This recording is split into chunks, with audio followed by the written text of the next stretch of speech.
السلام علیکم ویورز، خوشخبری سیریز کی نئی ایپیسوڈ میں خوش آمدید۔ میں ہوں آپ کا میزبان عبد الرحمان۔ آج ہم 3 خوشخبریاں ڈسکس کریں گے۔ آج کی پہلی خوشخبری تو چائنا میں پاکستانی سفیر جو ہیں انہوں نے ایک اہم سیمینار کا انعقاد کیا جو کہ آٹو موبائل انڈسٹری سے متعلق تھا۔ اس سیمینار میں یہ بتایا گیا چائنیز کمپنیز کو کہ پاکستانی حکومت ملک کے اندر جو آٹو موبائل سیکٹر ہے، جس میں گاڑیاں ہیں، موٹر سائیکلز ہیں، رکشے ہیں، بسز، ٹرکس ہیں، ان کی سالانہ پیداوار 80 لاکھ یونٹس کرنا چاہتی ہے۔ اس سلسلے میں 10 سے زائد جو چائنیز کمپنی ہیں انہوں نے پاکستان آنے کا اعلان کیا ہے۔ اس اہم خبر کو ڈسکس کریں گے، جبکہ آج کی دوسری خبر جو ہے وہ اسلام آباد سے آئی ہے، جہاں کی جو پولیس ہے اس نے ایک ایئر پیٹرولنگ یونٹ جو ہے وہ اسٹیبلش کیا، جس کے تحت ڈرونز کیمراز کے ذریعے شہر کی سرویلنس کی جائے گی۔ جن علاقوں میں کرائم زیادہ ہے وہاں پر ڈرونز کے ذریعے مانیٹرنگ کی جائے گی، سینسرز کے ذریعے، لوکیٹرز کے ذریعے، اور اس سے امید ہے کہ نہ صرف جو چوری چکاری ہے، ڈکیتی ہے، اس کے واقعات میں واضح کمی واقع ہوگی، بلکہ جو سالانہ کروڑہا روپیہ پولیس پیٹرولنگ کے مد میں، گاڑیوں کے پیٹرول کی مد میں، ڈیزل کی مد میں خرچ ہوتا ہے، اس میں بھی واضح کمی واقع ہوگی۔ اور یہ موٹر وے پولیس کے بعد دوسری پولیس ہے جس نے اس کام کا آغاز کیا ہے۔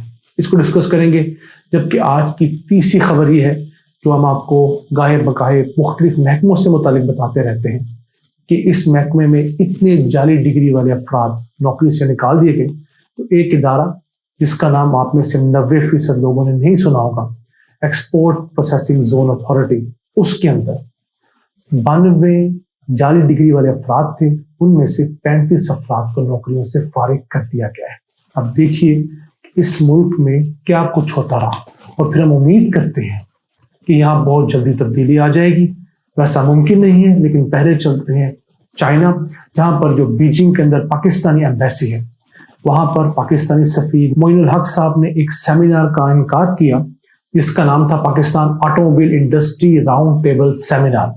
اس سیمینار کے اندر چائنا کی 50 سے زائد جو گاڑیاں بنانے والی، موٹر سائیکلز بنانے والی اور دیگر آٹو موبائل انڈسٹری سے متعلق کمپنی ہیں، انہوں نے شرکت کی۔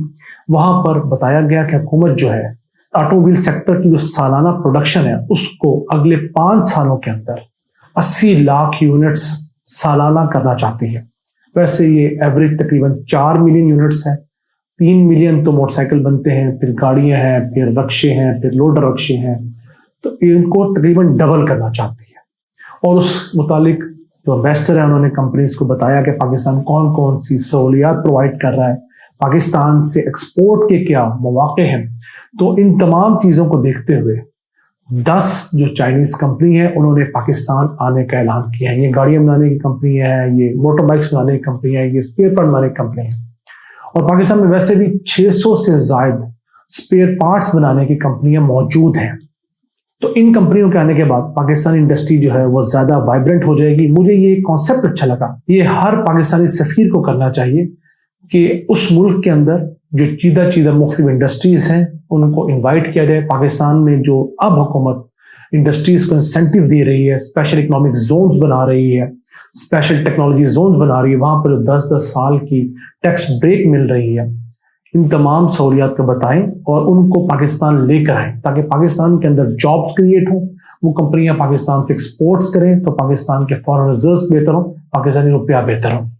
اور اسی کے ساتھ پاکستانی سفیر نے بھی بتایا ہے کہ اب تک پاکستان کے اندر 100 چائنیز کمپنیاں جو ہیں وہ آ چکی ہیں، بہت سو کی فیکٹریاں مکمل ہو گئی ہیں، بہت سو کی فیکٹریاں اس وقت انڈر کنسٹرکشن ہیں۔